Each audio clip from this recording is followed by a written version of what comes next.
A German couple gets married at McDonald's for the ultimate American wedding experience.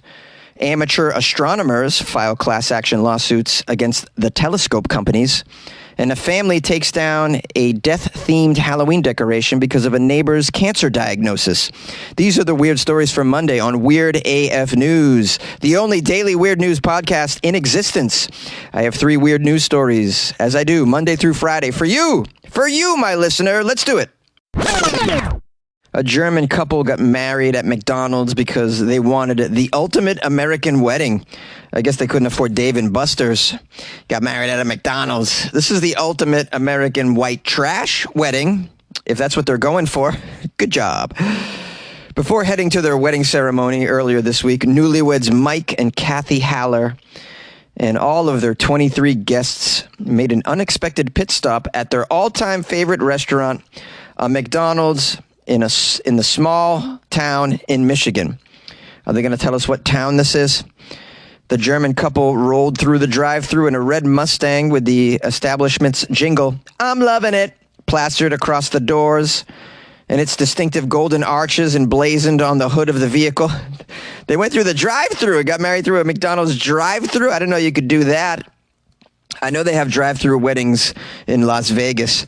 In fact, one could make the argument that a more American wedding would be to get married in Vegas by an Elvis impersonator when you're both wasted at midnight.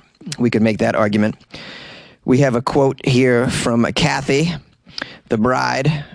She said, "I think when someone asks me about my favorite part of the wedding, one of my first things that will come up is McDonald's.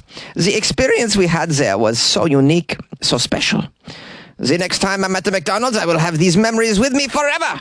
This couple is from Munich, Germany, and their guests, most of whom also hail from Germany, feasted together on cheeseburgers, fries, McNuggets, and Cokes in their wedding attire. The McDonald's ambiguous purple mascot Grimace even joined them for the celebration. What, in the parking lot? I mean, it sounds like they didn't even go inside the damn thing. Is there video of this? I'm so curious how a McDonald's wedding goes down. I've never been invited to a McDonald's wedding. I would totally go because it would seem to me to be weird. And if I'm being honest, I would like the wedding to be at a McDonald's in Germany, because I heard the McDonald's in Germany sells beer, and you need beer at your wedding, right? The Hallers, who consider themselves McDonald's mega fans, happen to also be world travelers. They go all over the world. They say anytime they visit a new place in the world, they always make a point to stop at the local McDonald's. I don't know why.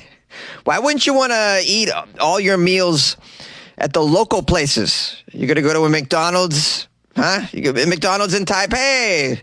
Oh, I'm in Kenya. Why not go to the McDonald's? Although, I have to say, I've been to McDonald's in Asia, and they're a little different. The food's a little better. The customers don't look like zombies either. It's the employees look like they can be trusted. It's a different experience altogether compared to the McDonald's experience in America. We got a quote from the groom, Mike. He says, "Yes, we've been to McDonald's in Japan, Israel, Italy, all over Europe. It's always fun because you have your standard meal that always feels like home anywhere you happen to be." Mike's a mega fan of the McDonald's. He wore a McDonald's tie when he got married, and all his guests received signature McDonald's-themed playing cards. So that's a great gift. Thanks for the McDonald's playing cards, bro. How about you keep the cards and give me an extra 10-piece nugget? That's what I'd rather have. Mike was so excited. He said, we just wanted to have a real, authentic American wedding. I'm sorry to say, Mike, it's not an authentic American wedding until you rack up $30,000 in credit card debt. That's just how it goes over here. Now, it doesn't indicate where they're going to be having their honeymoon, the Hallers, this German couple. But yeah, if they really want an American honeymoon, I suggest go to Florida and catch that flesh-eating bacterial disease. Astronomers file a class action lawsuit alleging a telescope price-fixing conspiracy. The article begins by saying, "Long ago, in a galaxy far, far away." Actually, it was Taiwan in 1980. A man named Dar David Shen started a telescope company. 4 decades later, he's in court in Northern California. There are class action lawsuits filed on behalf of amateur astronomers who claim they're the victims of a massive price-fixing conspiracy. The proposed class actions are the latest development in a legal battle that saw iconic U.S. telescope company Meade Instruments file for bankruptcy last year after a jury ruled against the firm and its Chinese parent company, Ningbo Suni, in a $50 million U.S. antitrust suit filed by a competitor. Hightower is a telescope consumer and amateur astronomy enthusiast. Hightower filed the first claim for a class action at the beginning of June. Sigurd Murphy, a retired California amateur astronomer and a telescope collector, along with Keith Uehara, a Hawaiian photographer and amateur astronomer, filed their claims this past week. They're all seeking to represent amateur astronomers across the United States, a market in which 80% of recreational telescopes are made by either Ningbo Suni or Mr. Shen's company, Sinta Technology. Neither lawsuit has been certified by a court, but they both accuse these companies of working to divide up the telescope market, to fix the prices of telescopes, and to retaliate against any competitors and to dominate the U.S. market so that they could rip off consumers, also known as your amateur astronomers. Hightower's lawsuit claims, quote, these companies are operated for the common benefit of one another, and they've encouraged and cooperated with defendants and their co-conspirators to fix the prices of telescopes and dominate and allocate the markets for telescope manufacturing and distribution in the U.S. I say go get them. Yeah, take down this monopoly, amateur astronomers. You know, nobody has a monopoly over the stars. This is what happens when you mess with nerds, by the way. You mess with nerds, you get lawsuits, man. Nerds are smart. They know how to get together and find a lawyer or two. You can't mess with the nerds. Now, the article goes on to give the details, and there's a lot of difficult lawyerly words to say. It's very convoluted, but you get the gist of it. These companies have colluded, and apparently the price of a telescope is now crazy in the U.S. I don't even know what a telescope costs. Let's look it up. Well, I'm looking at a lot of various prices of telescopes. They totally run the gamut from $1,000. There's telescopes in the hundreds, and then some that are very, very cheap, $50, $60. Walmart sells one for $80. I don't know. I expected to find higher prices for the telescopes because this lawsuit sounds like they're jacking them up, but my Google search doesn't corroborate that claim. So I don't know. Maybe I'm missing something here. Well, regardless, one of the lawsuits estimates damages at about $350 million, so they're really coming at him hard here. We have a quote from one of these amateur astronomers who says, I just love astronomy. I really love looking at the stars. What I would like to do through these lawsuits is to change the way the industry operates and restore competition. It will be better for everyone. With competition comes innovation. Yeah, and he's absolutely right. Competition is good. We want competition. We don't want monopolies. Competition does spark innovation, and it keeps the prices in check. It just does. That's how it works in the open market. And you can't truly have an open market if you have monopolies. Everybody knows that. So I hope the astronomers come up. I got to be honest with you. I don't really look through telescopes. It's not my thing. I'd imagine there's not much to see up there anymore. There's so much light pollution. How do you even see anything? Plus, there's so much space junk up there. Have you seen the amount of space junk we have in the atmosphere just surrounding the planet? I guess if you want to just look at some junk, get yourself a telescope. And lastly, what I'll say about this is, these telescope companies, you would have thought they would have seen this coming, huh? Seen it coming. Come on, guys. Want to create a podcast? Spotify's platform lets you easily make, record, distribute a podcast everywhere, even earn a little bit of money, all in one place too, for free. It's called Spotify for Podcasters. You record and edit on your phone or your computer. You send it to Spotify, and everywhere podcasts can be heard. They even have video podcasting options. Spotify for Podcasters allows you to earn money with ads and subscriptions as well. Best of all, it's free. Try it. Download Spotify for Podcasters or go to spotify.com/podcasters to get started. And good luck with your podcast. Good luck with your life, man. A family takes down their Halloween decoration because of a neighbor's cancer diagnosis. The story begins by saying, Halloween decorations appear to get more elaborate year after year. They take time, they take effort, they take thoughtful planning, and they're not cheap. The Halloween decorations that I've seen recently are quite elaborate.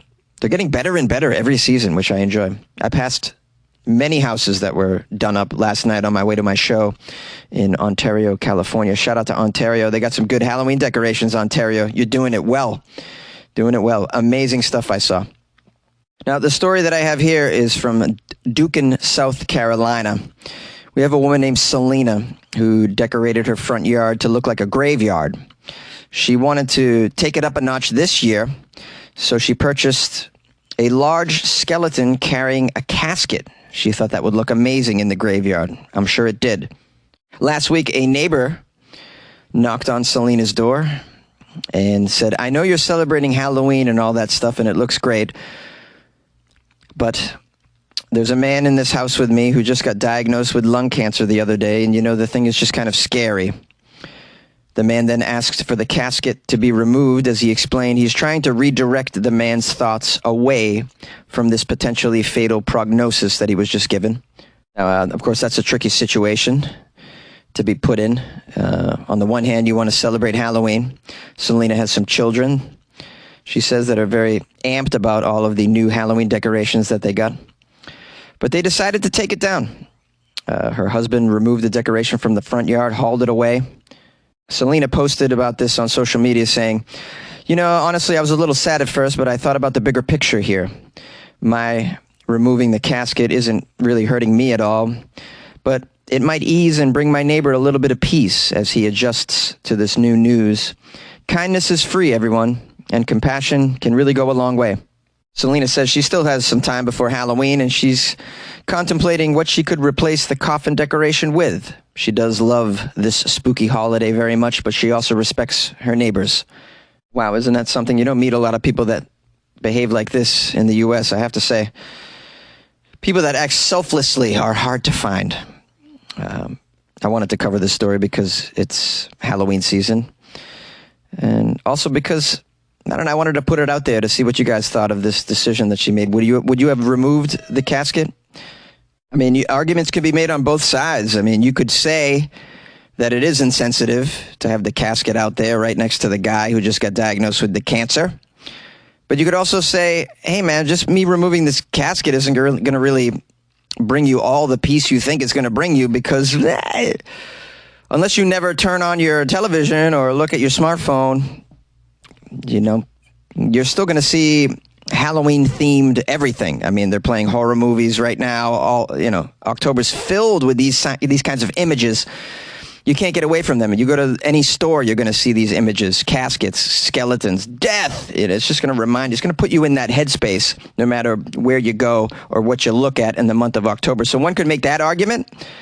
But, I mean, I've covered some stories on this podcast about people asking neighbors to take down decorations that they found offensive for, reasons I think are way more silly than a cancer diagnosis. So on that level, I think it's a valid reason. And, I'm just happy to see somebody out there in the world acting kindly to another individual that they don't know. It's just very, very rare. I don't know. What do you guys think about this whole thing? What would you do? 646-450-2012. Call and leave me a voicemail. Call, man. Call. Happy Halloween. Hey, guys. As you know, caffeine fuels me. It fuels this podcast that you're listening to right now. And I drink tons of coffee, as you know. But I also have the acid reflux, which is quite annoying. So I can't drink 5 cups a day like I used to.